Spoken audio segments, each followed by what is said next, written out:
For number 10, we have a one-on-one situation where Devin Booker just blows by John Wall and then Marcin Gortat gets out of the way on a dunk. And I do want to take a look at Gortat here as we freeze it. Now, of course, you don't want to get beat in a one-on-one like John Wall does, but you do look at Gortat as the last line of defense right here. But I think Kelly Oubre could have also helped off of TJ Warren, because Warren's not really known for his three-point shot. In a perfect situation here, Gortat slides over a tad faster, and then Jason Smith comes down to provide extra help on Tyson Chandler so that Booker can't lob it up to Chandler for an easy 2 points. For number 9, we see Giannis Antetokounmpo basically just being really good. The Hornets brought 3 guys over, and Giannis just did what he wanted to anyway. And for number 8, we once again have Giannis Antetokounmpo being really good. The guy's a cheat code. How old is he? 22, 23 years old? It's insane to think about how good he already is at this young of an age.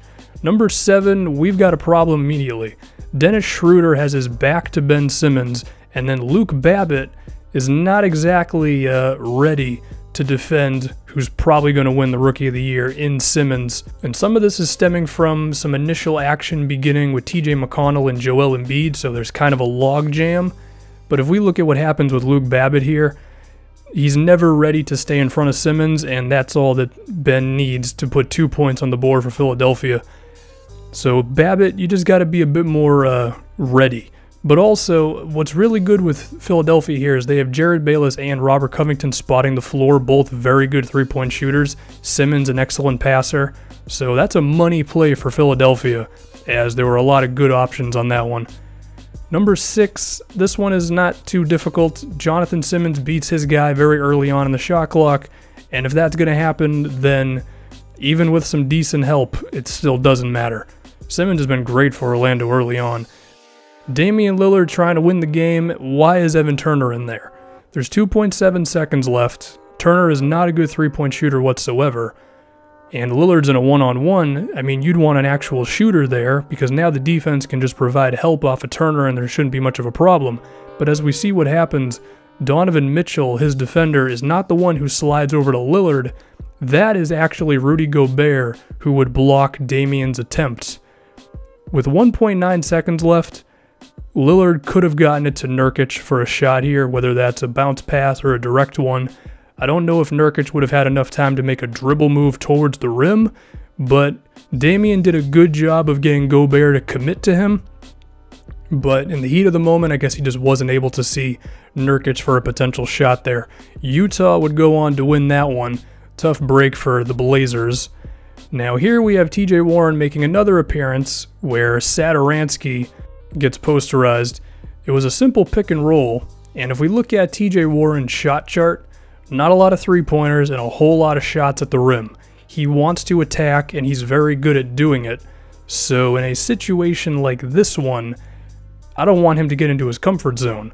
And we'll see immediately, you would want Satoransky to go underneath a screen on Warren because he's not a good three-point shooter.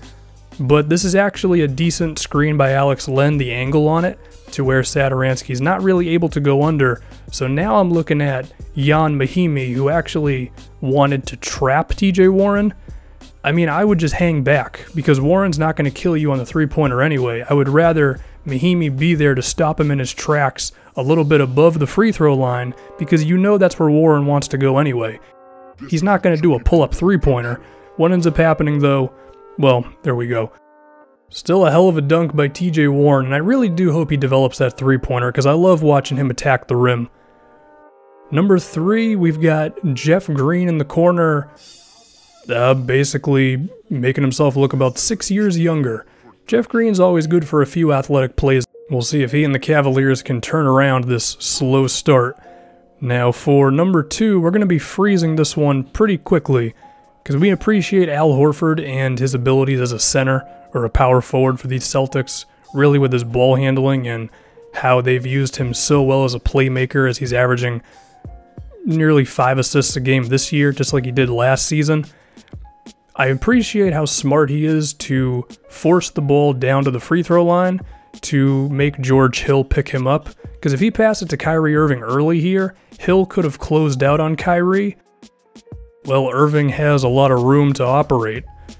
And while Hill is able to get to him initially, you just wait a second and then Jaylen Brown's going to finish.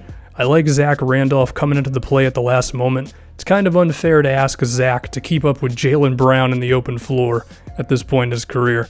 Now for number 1, we have another pick and roll play. This time it's Kris Dunn, who Chicago was relying a lot on because they need some sort of creating ability and they're going to ask Dunn to do it.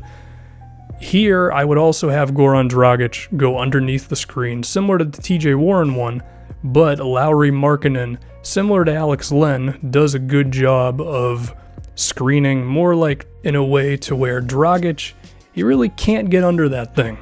Now, given that Markkanen is a hell of a shooter, at this point, you mainly just have Justice Winslow commit to Kris Dunn, and then you have Dragic switch on to Markkanen, because you can't give Lauri even an ounce of daylight on a jumper.